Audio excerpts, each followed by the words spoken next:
তারকেশ্বরে ক্যানেল থেকে নিখোঁজ ব্যক্তির দেহ উদ্ধার, এলাকায় চাঞ্চল্য।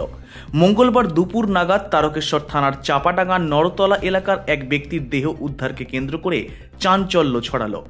মৃতের নাম জন্মেঞ্জয় সামন্ত, বয়স 48 বছর। পরিবার ও পুলিশ সূত্রে জানা গেছে, কয়েকদিন আগে তিনি রহস্যজনকভাবে নিখোঁজ হন। পরিবারের পক্ষ থেকে জন্মেঞ্জয় বাবুর নিখোঁজ হওয়ার পর তারকেশ্বর থানায় একটি লিখিত অভিযোগ দায়ের করা হয়। এরপর থেকেই পুলিশ ও পরিবারের বিভিন্ন জায়গায় খোঁজ খবর নিলেও তার কোনো সন্ধান পাওয়া যাচ্ছিল না। মঙ্গলবার দুপুরে চাপাডাঙ্গা রোডের নরতলা এলাকার একটি ক্যানেলে স্থানীয়রা দেহটি ভাসতে দেখে পুলিশকে খবর দেন। খবর পেয়ে তারকেশ্বর থানার পুলিশ ঘটনাস্থলে পৌঁছে দেহটি উদ্ধার করে। পরে ময়নাতদন্তের জন্য দেহটিকে পাঠানো হয়।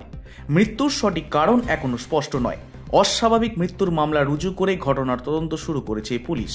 ময়নাতদন্তের রিপোর্টের ভিত্তিতে মৃত্যুর কারণ জানা যাবে বলে পুলিশ সূত্রে খবর।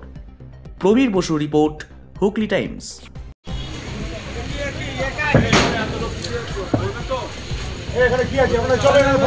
চলো চলো চলো।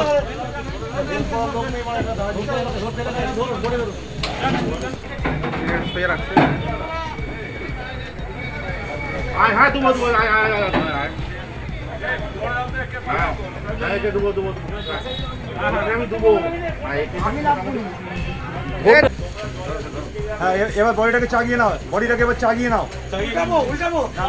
উল্টাও যাই করো, মানে চাগিয়ে, আমি বলছি এবার আর টানা হেঁচড়া করবে না। হ্যাঁ, এইভাবে নাও। না না না, তোলো তোলো তোলো তোলো, তুলে এখানে ঢুকাও, এখানে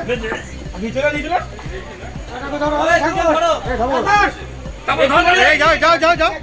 এই